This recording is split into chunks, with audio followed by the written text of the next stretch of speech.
ಎಲ್ಲರಿಗೂ ನಮಸ್ಕಾರ. ಸ್ಪರ್ಶ ಅಕಾಡೆಮಿ ಯೂಟ್ಯೂಬ್ ಚಾನಲ್ಗೆ ತಮಗೆಲ್ಲ ಸ್ವಾಗತ. KMF ಶಿಮಲ್ನಿಂದ ಹೊಸದಾಗಿ ನೋಟಿಫಿಕೇಶನ್ ರಿಲೀಸ್ ಆಗಿರುವಂಥದ್ದು. ಟೋಟಲ್ ಬಂದು 194 ಪೋಸ್ಟ್ ರಿಲೀಸ್ ಆಗಿರುತ್ತೆ.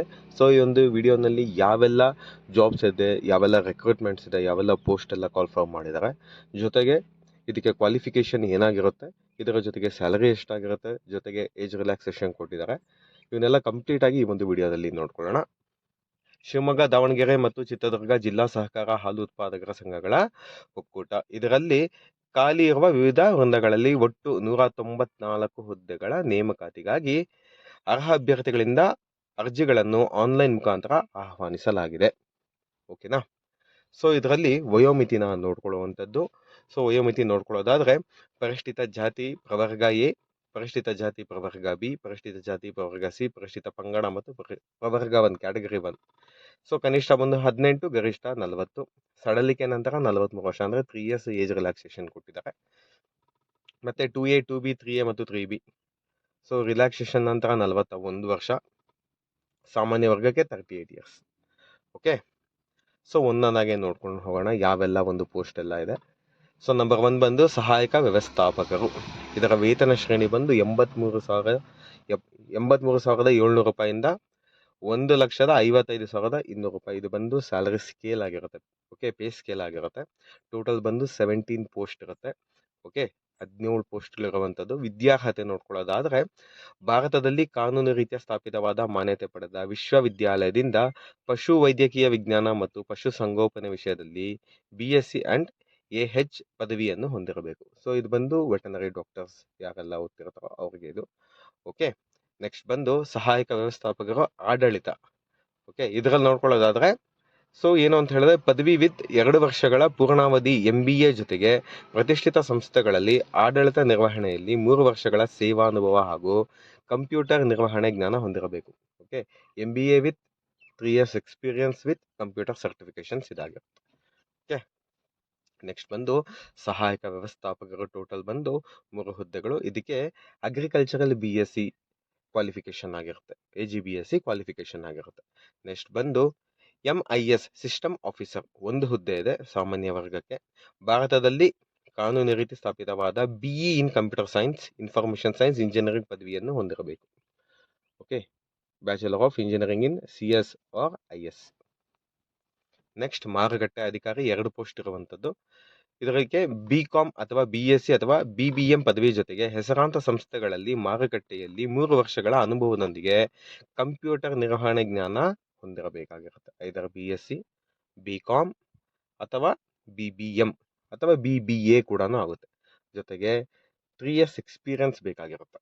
ನೆಕ್ಸ್ಟ್ ಬಂದು ತಾಂತ್ರಿಕ ಅಧಿಕಾರಿ 1 ಹುದ್ದೆ ಇದೆ. ಇದು ಬಂದು ಮೆಕ್ಯಾನಿಕಲ್ ಇಂಜಿನಿಯರಿಂಗ್ ಆಗಿರಬೇಕು. ಓಕೆ. ನೆಕ್ಸ್ಟ್ ತಾಂತ್ರಿಕ ಅಧಿಕಾರಿ ಎಲೆಕ್ಟ್ರಿಕಲ್ ಅಂಡ್ ಎಲೆಕ್ಟ್ರಾನಿಕ್ಸ್ 1 ಹುದ್ದೆ. ಇದು ಬಂದು BE in electricals and electronics ಆಗಿರಬೇಕಾಗಿರುತ್ತೆ.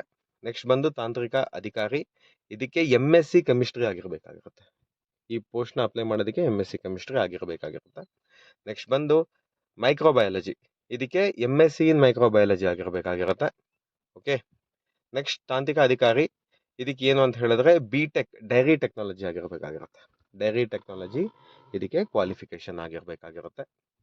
ನೆಕ್ಸ್ಟ್ ಬಂದು ಕೆಮಿಸ್ಟ್ ನೋಡಿ, BSc ಇನ್ ಕೆಮಿಸ್ಟ್ರಿ ಯಾರೆಲ್ಲ ಮಾಡಿರ್ತಾರೋ ಅವರೆಲ್ಲ ಕೂಡ ಇದಕ್ಕೆ ಅಪ್ಲಿಕಬಲ್ ಆಗಿರ್ತಾರೆ.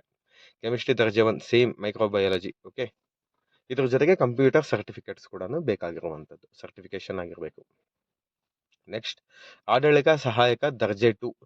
ಇದು ನೋಡಿ, ಭಾರತದಲ್ಲಿ ಕಾನೂನು ರೀತಿಯ ಸ್ಥಾಪಿತವಾದ ಮಾನ್ಯತೆ ಪಡೆದ ವಿಶ್ವವಿದ್ಯಾಲಯದಿಂದ ಯಾವುದೇ ಪದವಿಯೊಂದಿಗೆ ಕಂಪ್ಯೂಟರ್ ನಿರ್ವಹಣೆ ಜ್ಞಾನ ಹೊಂದಿರಬೇಕು. Any degree. ಇದು ಎಷ್ಟು ಪೋಸ್ಟ್ ಇದೆ? 17 ಪೋಸ್ಟ್ ಇದೆ. ಇದು ಎನಿ ಡಿಗ್ರಿ 17 ಪೋಸ್ಟ್ ಇದೆ. ಲೆಕ್ಕ ಸಹಾಯಕ ದರ್ಜೆ, ಇದು ಅಷ್ಟೇ BCom ಆಗಿರಬೇಕಾಗಿರುತ್ತೆ. BCom ಜೊತೆಗೆ ಕಂಪ್ಯೂಟರ್ ಸರ್ಟಿಫಿಕೇಶನ್ ಆಗಿರಬೇಕಾಗಿರುತ್ತೆ. ಟೋಟಲ್ ಬಂದು 12 ಪೋಸ್ಟ್ ಆಗಿರುತ್ತೆ ಇದು. ನೆಕ್ಸ್ಟ್ ವಿಸ್ತರಣೆ ಅಧಿಕಾರಿ 17 ಪೋಸ್ಟ್ ಇದೆ.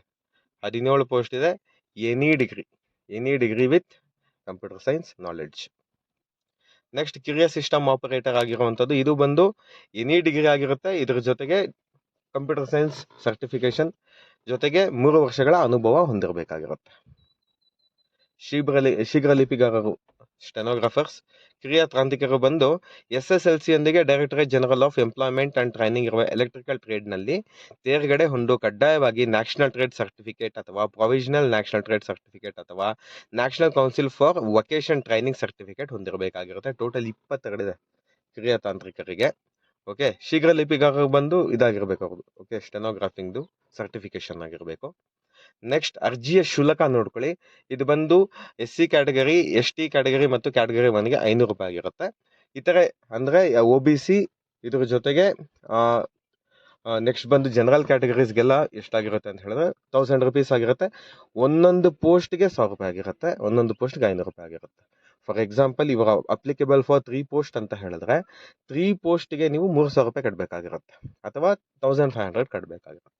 1 postಗೆ 500 ರೂಪಾಯಿ, 2 postಗೆ 1000 ರೂಪಾಯಿ, ಆ ಲೆಕ್ಕಾಚಾರದಲ್ಲಿ ಕಟ್ಟಬೇಕಾಗಿರುತ್ತೆ. ಓಕೆ, ಇದ್ರ ಜೊತೆಗೆ ಇದು ಲಾಸ್ಟ್ ಬಂದು ಇದು ಬಂದು ಡಿಪ್ಲೊಮಾ ಮುಗಿಸ್ಕೊಂಡಿರುವಂಥದ್ದು, ಡಿಪ್ಲೊಮಾ ವೆಲ್ಡರ್ಸ್ ಆಗಿರುವಂಥದ್ದು, ಇಲ್ಲ ಅಂದಮೇಲೆ ಬಾಯ್ಲರ್ ಅಟೆಂಡೆಂಟ್, ಇದ್ರ ಜೊತೆಗೆ ಫಿಟರ್.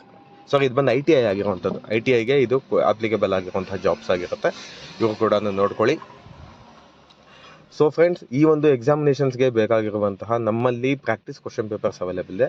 ನಿಮ್ಗೇನಾದರೂ ಬೇಕಿದ್ದಲ್ಲಿ ಕೆಳಗಡೆ ಕಾಣುತ್ತಿರೋ ವಾಟ್ಸಪ್ ನಂಬರ್ಗೆ ನೀವು ಮೆಸೇಜ್ ಮಾಡಿ. ಇದ್ರ ಜೊತೆಗೆ ನಮ್ಮ ಟೆಲಿಗ್ರಾಮ್ ಚಾನಲ್ ಆದ ಸ್ಪರ್ಶ ಅಕಾಡೆಮಿಯನ್ನು ನೀವು ಫಾಲೋ ಮಾಡೋದನ್ನ ಮರಿಬೇಡಿ. ಇದ್ರ ಜೊತೆಗೆ ಸಬ್ಸ್ಕ್ರೈಬ್ ಕೂಡ ಆಗಿ ಅಂತ ಹೇಳ್ತಾ ತಮ್ಮೆಲ್ಲರಿಗೂ ಒಳ್ಳೆಯದಾಗಲಿ. God bless. ಜೈ ಹಿಂದ್, ಜೈ ಕರ್ನಾಟಕ ಮಾತೆ. ಧನ್ಯವಾದಗಳು.